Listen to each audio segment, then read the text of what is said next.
আসসালামু আলাইকুম everyone, welcome to my channel উলফাস ওয়ার্ল্ড। আজকে তোমাদেরকে দেখাবো কিভাবে আমরা ঘরেই 100% পিওর অলিভ অয়েল তৈরি করতে পারি। সামনেই শীত, তখন প্রচুর পরিমাণে জলপাই খুবই কম খরচে পাওয়া যাবে। তোমরা চাইলে তখন বেশি করে জলপাইয়ের তেল বানিয়ে দীর্ঘদিন ব্যবহার করতে পারো, কারণ অলিভ অয়েল আমাদের স্কিন এবং হেয়ারের জন্য খুবই ভালো। এটা আমাদের স্কিনকে ডিপলি ময়শ্চারাইজ করে ও হেয়ারকে নারিশড ও সফট করে। এছাড়া মেকআপ রিমুভ করতে বা ফেস ম্যাসাজ করতেও তোমরা এই বানানো অলিভ অয়েলটা ব্যবহার করতে পারবে। তো আমি প্রায় 1.5 কেজি পরিমাণ জলপাই নিয়েছি তেল বানানোর জন্য। ভালো করে ধুয়ে নিয়েছি।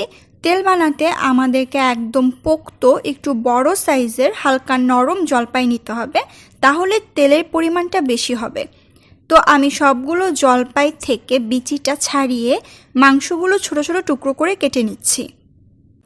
সবগুলো জলপাই কাটা হয়ে গেলে অল্প অল্প করে একটু পানি সহ জলপাইগুলো ভালো করে ব্লেন্ড করে নিচ্ছি। তোমরা চাইলে হামানদিস্তা বা শিলপাটাও ব্যবহার করতে পারো। তো আজকের তেলটা বানাতে আমি অনেক বড় একটা ভুল করেছিলাম। আমি একটা সাধারণ হাঁড়িতে তেলটা বানাতে চুলায় বসিয়েছিলাম, কিন্তু প্রায় 20 মিনিট হয়ে গিয়েছিল। হাঁড়িতে জলপাই লেগে যাচ্ছিল এবং জলপাই থেকে কোনো পানিও ছাড়েনি। তখন আম্মু বলল তেল বানাতে একটা হেভি বটমের পাত্র ব্যবহার করতে হবে, যেই প্যানে জলপাইটা লেগে যাবে না। তাই আমি এখানে পাত্রটা চেঞ্জ করেছি এবং 10 মিনিট পর জলপাই থেকে পানি ছেড়েছে এবং হালকা হালকা তেল ভেসে উঠেছে। তো সব মিলিয়ে প্রায় 1 ঘন্টা লেগেছে জলপাই থেকে সবটুকু তেল বের হতে।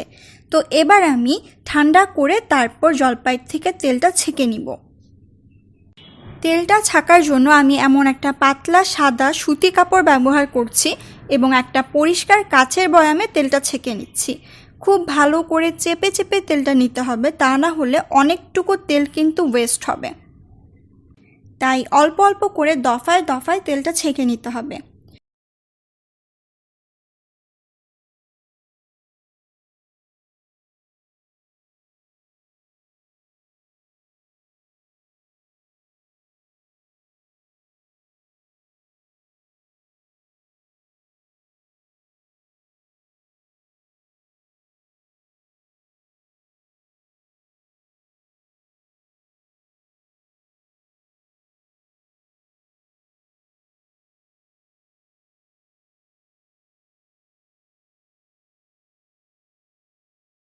দেড় কেজি জলপাই থেকে আমার এতটুকুই তেল হয়েছে, যেটা কিন্তু রান্না সহ স্কিন হেয়ারে ইউজ করা যাবে।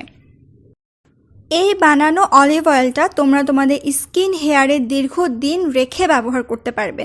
তো আশা করি জলপাইয়ের মৌসুমে তোমরা সবাই নিজেরাই অলিভ অয়েল বানাতে পারবে এবং ব্যবহার করতে পারবে। তো এই ছিল আমার আজকের ভিডিও। আশা করি সবার একটু হলেও হেল্প হয়েছে। যদি তাই হয় তাহলে তোমরা তোমাদের কাছের মানুষদের সাথে ভিডিওটা শেয়ার করতে পারো, ভিডিওটা লাইক করতে পারো, তোমাদের মতামত কমেন্টে জানাতে পারো। আর তোমরা যারা এখনও উলফাস ওয়ার্ল্ড চ্যানেলটা সাবস্ক্রাইব করোনি, প্লিজ সাবস্ক্রাইব করে নিবে। দেখা হবে পরবর্তী ভিডিওতে। ততক্ষণ পর্যন্ত সবাই খুব ভালো থেকো। আল্লাহ হাফেজ।